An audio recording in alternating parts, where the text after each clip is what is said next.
दिल्ली में 27 साल बाद बीजेपी की वापसी हुई। नेशनल कैपिटल में बनी भाजपा सरकार। लोगों को बहुत सी उम्मीदें हैं कि उनकी प्रॉब्लम्स सॉल्व होगी। डबल इंजन सरकार डबल स्पीड से विकास लेके आएगी। वहीं सरकार अभी नई है, उसको अपने पैर जमाने में समय लगेगा और क्या क्या चैलेंजेस हैं उनको भी फिगर आउट करने में समय लगेगा।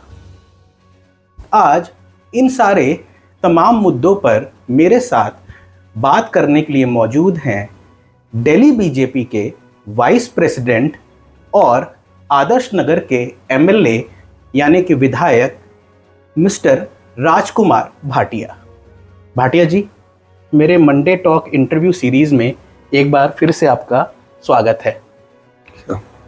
जब लास्ट बार हम लोगों की बात हुई थी तो उस समय आप ओपोजिशन में थे, अब आप सरकार में हैं।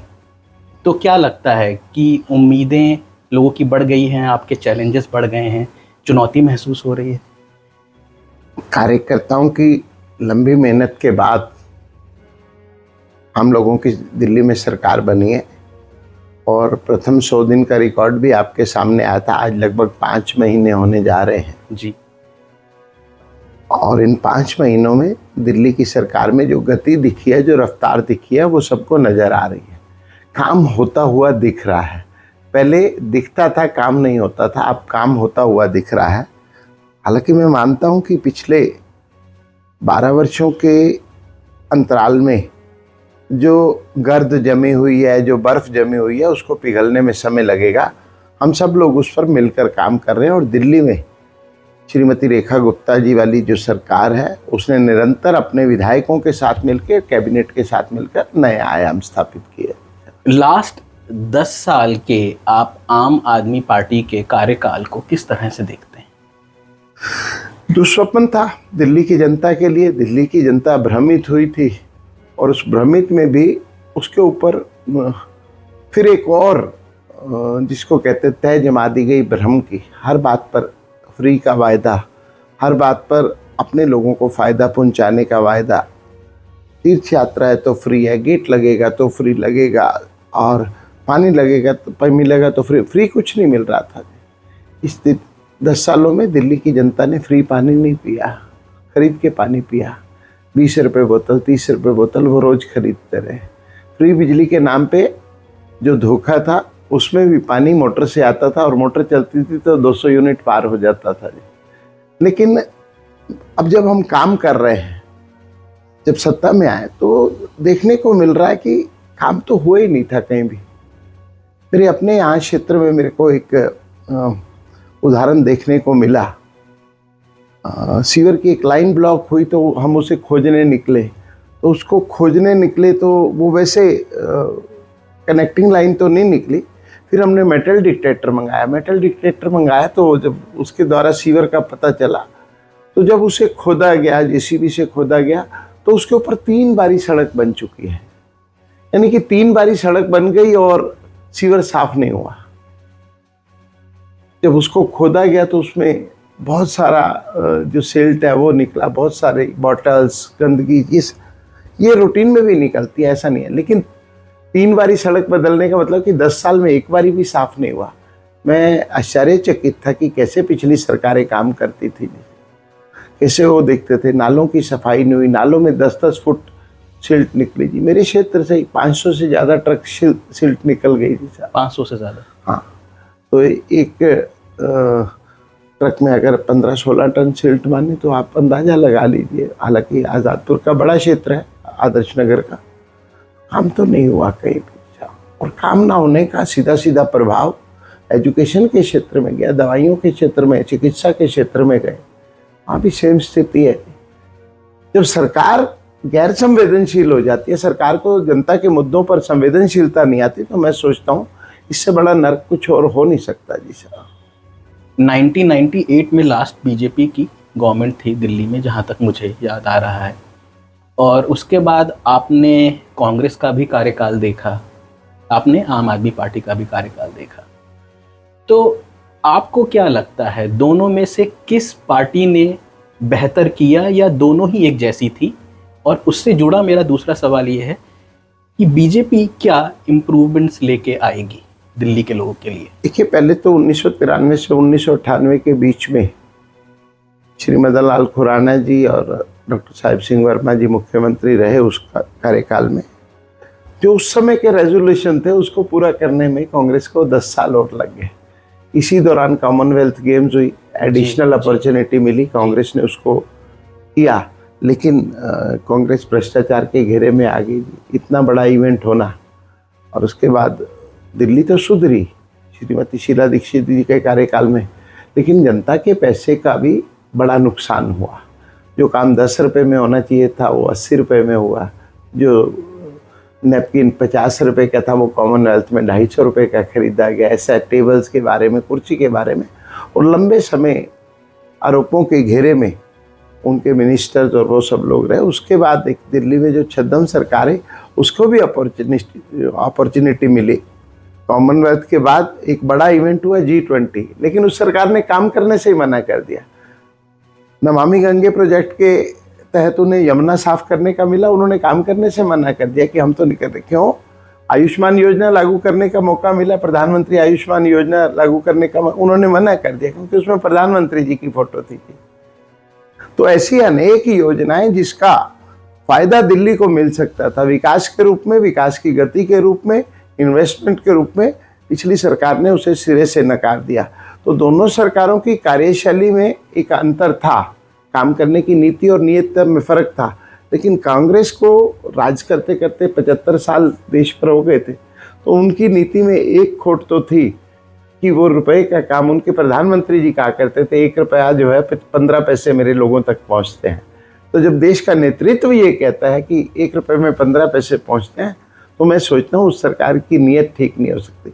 जहाँ तक इन दोनों के कंपैरिजन, और तीसरी सरकार अब हमारी है, जिसमें सुशासन की नई वार्तें लिखी जा रही है, नीति भी है, नीयत भी है, गरीब कल्याण की भावना भी है। प्रधानमंत्री जी ने जितने भी सिस्टम डेवलप करे, चाहे वो DBT हो, चाहे वो किसान निधि योजना हो या किसान सम्मान राशि हो, वो सीधा डायरेक्ट अब खातों में जाते हैं। डायरेक्ट बेनिफिट ट्रांसफर से घर की महिला के नाम पैसे जा रहे हैं, रुपए का रुपया पहुंच रहा है। ये नियत की बात है। जहाँ भी, इवन मनरेगा में भी जो पैसा है वो सीधा खातों में जा रहा है। तो इस प्रकार की योजनाएं, जब प्रधानमंत्री जी कहते हैं कि जब सरकारी योजनाओं का लाभ समाज के अंतिम व्यक्ति तक पहुंचना है, तो उन्होंने सारी योजनाओं को पुश बैक मॉडल में स्टार्ट किया। DM SDMs को ऑर्डर दिए गए कि इसकी जो फीडबैक है आप सीधा रिपोर्टिंग जो है कलेक्टर को करेंगे और प्रिंसिपल सेक्रेटरी को करेंगे। ये काम करने की नीयत है, सुशासन की नई वार्तें हैं। भारत में बहुत से शहरों में एनक्रोचमेंट की प्रॉब्लम हमेशा से रहती है। दिल्ली में भी एनक्रोचमेंट की समस्या रही है। आते ही रेखा जी ने एनक्रोचमेंट के ऊपर कदम भी उठाए। अब उसको लेके पॉलिटिक्स शुरू हो गई है। तो इसको आप किस तरीके से देखते हैं? अब जो आदमी जहाँ चाहे घर बना ले, मकान बना ले, दुकान अनुराग जी, तो प्रॉब्लमेटिक है ना। इसमें दिल्ली के इतिहास में जाना होगा और शहरों को भी इतिहास देखना होगा। वो कौन सी सरकारें थी जो अनचाहे लोगों को ऐसा करने की इजाजत देती है? रोजी रोटी कमाना सबका अधिकार है, बिल्कुल, कोई दिक्कत नहीं है इसमें। लेकिन सड़क पर आकर रोजी रोटी कमाना, ट्रैफिक जाम कर देना और कोई गुजरने वाला हो तो उसके साथ मारपीट कर देना। तो रेखा जी ने सीधा सीधा कहा कि दिल्ली को साफ बनाना है, बेहतर बनाना है। तो दुकान वाला पटरी पर ना है और पटरी वाला सड़क पर ना है, और दूसरे की सामाजिक सुविधा का ध्यान रखे, उसकी सुगमता का परिचालन हो सके, सुगमता से परिचालन हो सके। अगर इतना करने में किसी को राजनीति करनी है तो करे, फिर उनके वेस्टेड इंटरेस्ट होंगे। रेखा जी ने तो स्पष्ट कहा था कि हमने दिल्ली को साफ बनाया, और दिल्ली में एजेंडा भी आज यही है, जल में नल हो, जल भराव ना हो, जल अभाव ना हो, और फिर दिल्ली साफ सुथरी हो। और शायद इंदौर तो साफ सुथरा है, सूरत साफ सुथरा है, भोपाल साफ सुथरा है, वो भी शहर है, वहाँ भी सरकारें हैं। तो यहाँ क्यों नहीं साफ हो सकता? दिल्ली को साफ बनाने का, दिल्ली को साफ बनाए, क्योंकि दिल्ली नर्व सेंटर है पूरे इंडिया का, पूरे भारत का नर्व सेंटर है। जो यहाँ से दिल्ली से व्यक्ति मानस पर लेके जाएगा छवि भारत की, वही छवि वहाँ पर जाके प्रस्तुत करेगा। और दिल्ली में तो डेलीगेट्स आते हैं, फॉरेन डेलीगेट्स आते हैं, डिप्लोमेट्स भी रहते हैं, सारी चीज़ें हैं। तो हमें अगर साफ करने में कुछ सख्ती करनी पड़ेगी तो हम जरूर करेंगे, और रेखा गुप्ता जी ने इसको बिल्कुल स्पष्ट किया है। जो डिस्प्लेस्ड लोग होंगे उनको कहीं लोकेट करने का कुछ प्लान? देखिए, डिस्प्लेस में 2 प्रकार के लोग हैं। एक तो झुग्गियाँ जो एम्बार्क हैं, जो चिन्हित रूप से 676 झुग्गी हैं, उसको ही उनके पुनर्विस्थापन की जिम्मेवारी सरकार की है। आप जेलरवाला बाग में देख सकते हैं, वहाँ से झुग्गी हटाई और लगभग 1600 फ्लैट झुग्गी वालों को दिए। कालका गोविंदपुरी में झुग्गी हटाई, फ्लैट दिए। अगर आप उस झुग्गी को नहीं तोड़ेंगे, इस पे कोई राजनीति होगी तो अलग बात है। भाई, जिनको मकान दे दिए वो झुग्गी तो टूटनी है। उस बिल्डर के साथ उस जो पीपीपी मॉडल है उसमें कॉन्ट्रैक्ट यही हुआ था कि आप मकान बना के दीजिए, बाकी जगह पर आप फैसिलिटी डेवलप करेंगे जी। तो why not this should be given opportunity to live in the flats. उनको अपॉर्चुनिटी मिल रही है, उनको तकलीफ नहीं है। वो तो गा गा के कह रहे हैं कि प्रधानमंत्री मोदी जी ने हमारे जीवन की धारा बदल दी, बहन रेखा गुप्ता जी के शासनकाल में आते ही हमें ये सब मिल गया। लेकिन जो दूसरे दल है उनके पेट में न जाने क्यों दर्द हो रही है, वो दिल्ली को साफ नहीं रखना चाहते क्या जैसा। और दूसरा जो रेडी पटरी का मामला है, इसके लिए अनेक सरकारों ने, पिछली सरकारों ने टाउन वेंडिंग पॉलिसी बनाई थी, लेकिन लागू किसी ने नहीं किया। हम टाउन वेंडिंग पॉलिसी पे काम कर रहे हैं और निश्चित रूप से बहन रेखा गुप्ता के नेतृत्व में हम जल्दी उस पॉलिसी को जनता के सामने रखेंगे। जरूरी नहीं है कि एक रेडी वाला सुबह से शाम तक वहीं खड़ा रहे। एक सीमित समय के लिए वो वहाँ पर खड़ा और उसके बाद गली मोहल्ले में जाकर बेचे। उसके लिए उसे कुछ कुछ ध्यान रखना होगा।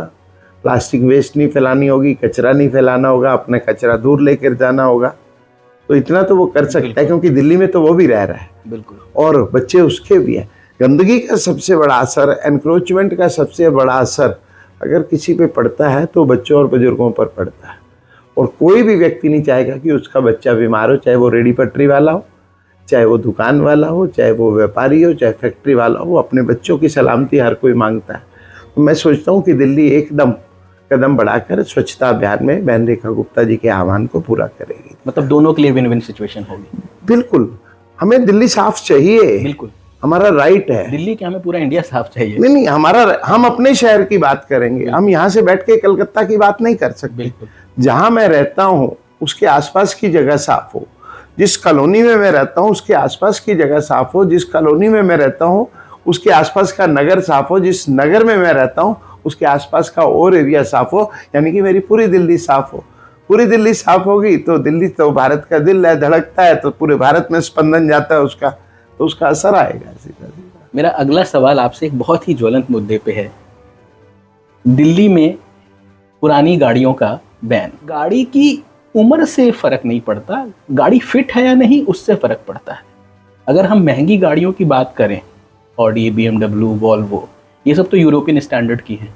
इनके तो 4-4 लाख तक इंजन ही नहीं खुलते। हाँ, हालांकि आजकल जो नॉर्मल गाड़ीज आती हैं मिडिल क्लास के लिए, वो भी इतनी बढ़िया बन रही हैं कि उनके भी 2-2.5 लाख तक इंजन में प्रॉब्लम नहीं आती।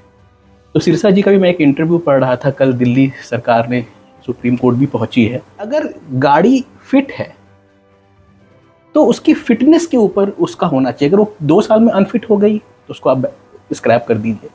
अगर वो 15 साल में भी फिट है, किसी ने बहुत प्यार से रखी है, किसी की यादें जोड़ी हैं, या किसी के पास 3-4 गाड़ी हैं, तो आदमी महंगी गाड़ी कम यूज़ करता है। नॉर्मल ऑफिस जाने के लिए लोग नॉर्मल गाड़ी ज़्यादा यूज़ करते हैं। तो आपका इसका क्या मानना है कि क्या ये जस्ट है कि किसी भी गाड़ी को सिर्फ ये कह के बंद कर दिया जाए कि भाई इतनी पुरानी हो गई है? क्या ईयर्स ज़रूरी है या फिटनेस ज़रूरी है? आपके सवाल में ही आपका जवाब है, क्योंकि मैं सरकार का प्रतिनिधि हूँ और सरकार ने उस पर रिव्यू करने का मन बना लिया है। आपने ही कहा कि दिल्ली सरकार सुप्रीम कोर्ट जाएगी, और कई बारी ऐसा होता है कि हम कुछ काम कर लेते हैं, फिर पता चलता है कि क्या होना चाहिए था जी। मैंने कहा ना कि भाजपा की सरकार संवेदनशील सरकार है। वो पब्लिक की नब्ज से जो आवाज़ आई उसने उसको माना और सुप्रीम कोर्ट जाने का मन बनाया। और रही बात फिटनेस के ईयर्स की और उसकी फिटनेस की, तो हमारे यहाँ तो 60 साल के लोगों को वरिष्ठ मान लेते हैं। बिल्कुल ठीक है, तो वो 60 साल का आदमी कितना ही फिट हो, लेकिन रेलवे में उसको जो रिफंड मिलता है वो मिलता ही है। रिटायरमेंट की एज उसकी है, वो कितना ही फिट हो, लेकिन फिर भी कई कई जगह एक्सेप्शंस आर ऑलवेज देयर, उनको कहीं ना कहीं कंसल्टेंट लगा दिया जाता है, उनकी क्षमताओं का, योग्यताओं का पूरा सदुपयोग किया जाता है। तो मैं सोचता हूँ गाड़ियों के बारे में भी ऐसा होगा, सरकार अच्छा निर्णय लेगी, जब रिव्यू कमेटी बैठेगी तो पब्लिक को रिलीफ मिलेगा। मतलब इस एक वीडियो को जो लोग भी देखेंगे उनको एक दिल में राहत होगी। मैं खुद भी मानता हूँ, मैं खुद भी मानता हूँ। और हमारी मुख्यमंत्री और कैबिनेट ऐसा नहीं है कि वो निर्णय लेते हैं और उसको बिल्कुल थोपने का काम करते हैं, जहां भी उन्हें लगेगा। और कौन सा ऐसा कालखंड है, कौन सी ऐसी सरकार है, कौन सी ऐसी गवर्नेंस है जिसमें अपने निर्णयों को रिव्यू नहीं किया जाता है। सब जगह रिव्यू होता है, इवन तो जो बजट हम पेश करते हैं उसको भी रिव्यू करते हैं। तो मैं सोचता हूँ गाड़ियों के मामले में भी एक अच्छा निर्णय आपके सामने आएगा। जैसे आप दिल्ली बीजेपी के वाइस प्रेसिडेंट हैं, अभी न्यूज़ चल रही है कि शायद प्रेसिडेंट के लिए फिर से चुनाव होगा या कुछ बदलाव होगा या नहीं होगा, तो इस पे क्या लगता है आपको कि क्या आप इंसाइट दे सकते हैं इसमें हमें? हमारी पार्टी संगठन की पार्टी है। मैं आपको दो छोटे छोटे उदाहरण देता हूँ। 27 साल हम लोग दिल्ली में सत्ता से बाहर रहे, हमारा संगठन निरंतर मजबूत हुआ। कांग्रेस 12 साल से सत्ता से बाहर है, आज दिल्ली में कांग्रेस कहीं नजर नहीं आती, उनका संगठन कहीं नजर नहीं आता। आम आदमी पार्टी केवल 5 महीने से संगठन से बाहर है, आम आदमी पार्टी का कहीं संगठन नजर नहीं आता, पूरा विखंडित हो चुका है। तो नया अध्यक्ष कौन होगा, नया अध्यक्ष कैसे बनेगा, ये सब पार्टी में इन हाउस प्रक्रिया है, वो चल रही है। आप भी बन सकते हैं, पार्टी तय करेगी। मैं कौन होता हूँ अपने बारे में तय करने वाला? मैं विधायक बना तो इसमें मेरा योगदान इतना है कि पार्टी ने जो काम किया दिया वो मैंने किया। मैं अपने बारे में डिसाइड नहीं कर सकता, पार्टी किसी और को भी लड़वा सकती थी यहाँ से। तो पार्टी ने तय करना है कि मेरे को क्या बनना है, क्या नहीं बनना। मेरे पास तो अपनी इच्छा जतलाने के लिए भी कोई ऐसा राइट नहीं है, क्योंकि पार्टी ने दिल्ली के 70 लोगों में मुझे चुन रखा है, दिल्ली के 70 विधायकों में मेरे को चुना हुआ है। और इसके बाद भी पार्टी कोई जिम्मेवारी देना चाहेगी तो उसको तय करना। मेरे को कोई राइट नहीं है कि मैं अपनी इच्छा जाके प्रकट करूं। और वीरेंद्र सचदेवा जी के कार्यकाल में हम 27 साल के वनवास के बाद सरकार लेकर आए हैं जी। नगर निगम में उनके नेतृत्व में सरकार आई, दिल्ली की 7 सीटें तीसरी बारी आई।